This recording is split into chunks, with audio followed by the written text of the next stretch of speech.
আমাদের এই আম গাছটি সিজনালি আমের চাইতে 2 মাস পরে পাকে। এই গাছটার আম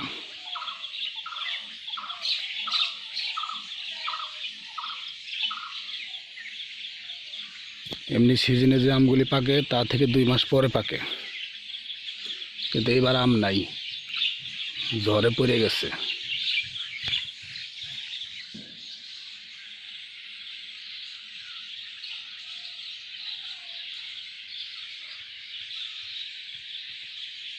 দেখেন আম গাছটা অনেক বড় সড়ো।